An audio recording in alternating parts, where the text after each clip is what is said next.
2025 के अंत में बिहार विधानसभा चुनाव होने वाले हैं। लेकिन उससे पहले बिहार के राजनीतिक गलियारों में कई तरह की खुसफुसाहट है। खासकर पिछले 2 हफ्तों में बिहार की राजनीति में 3 ऐसी बातें सामने आई है जिस पर जेडीयू और बीजेपी के सुर नदी के 2 किनारों के समान है, यानी कि एक दूसरे से विरोधाभास है।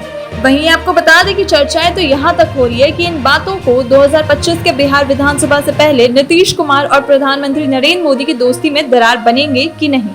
आइए आपको बताते हैं कि आखिर किन 3 मुद्दों पर बीजेपी और जेडीयू के स्टैंड बदले से है। जानकारी के अनुसार हिंदू राष्ट्र बनाने पर बीजेपी जेडीयू के बीच 2 अलग नतीजे दिखाई दे रहे हैं। इससे पहले होली और रमजान पर दोनों दलों के बीच 2 तरीकों की राय देखने को मिली थी। हिंदू राष्ट्र के मुद्दे पर बीजेपी विधायक हरिभूषण ठाकुर बचन ने कहा था कि 1946 में जब देश का विभाजन हो गया था तो बचा हुआ राष्ट्र जो था उन्हें हिंदू राष्ट्र कहा गया है। उन्होंने कहा कि धर्मनिरपेक्षता इमरजेंसी के दौरान देश पर थोप दिया गया था। बाबा साहेब भीमराव अंबेडकर ने जो संविधान बनाया है उसमें धर्मनिरपेक्षता नहीं है। वहीं उन्होंने ये भी बताया कि भारत हिंदू राष्ट्र है। यह बयान आने के बाद जेडीयू की तरफ से मंत्री जमा खान ने सीधे शब्दों में कहा कि बिहार में जब तक नीतीश कुमार मुख्यमंत्री है तब तक यहाँ धर्मनिरपेक्षता को कोई खतरा नहीं है। पिछले दिनों महाराष्ट्र में मुगल शासक औरंगजेब की तारीफ करने के चलते समाजवादी पार्टी के विधायक अबू आजमी को विधानसभा से निलंबित कर दिया गया था।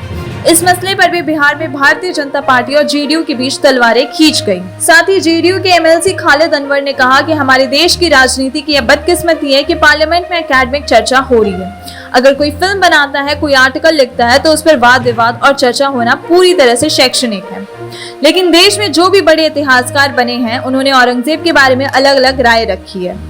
यह बदकिस्मती है कि हमारे देश के राजनीति की एक एकेडमिक डिस्कशन पार्लियामेंट में करते हैं। अगर कोई सिनेमा बनता है और कोई आर्टिकल लिख रहा है तो यह एकेडमिक डिस्कशन है, इस पर डिस्कशन होना चाहिए। लेकिन जो औरंगजेब थे उनके बारे में लोगों की ओपिनियन अलग अलग है और बड़े हिस्टोरियंस उन सब ने यह कहा है कि औरंगजेब एक अच्छे शासक थे और उनको जिस तरह से जालिम बताया जाता है वे उतने जालिम नहीं थे, बल्कि एक लॉबी है जो उनको जालिम बताने की कोशिश कर रही है। तो यह थोड़ा एकेडमिक डिस्कशन है, ये पार्लियामेंट के फ्लोर पर डिस्कशन नहीं हो सकता और अगर ये पॉलिटिकल जलसे में नहीं हो सकता तो एकेडमिक डिस्कशन को एकेडमिक रहने देना चाहिए।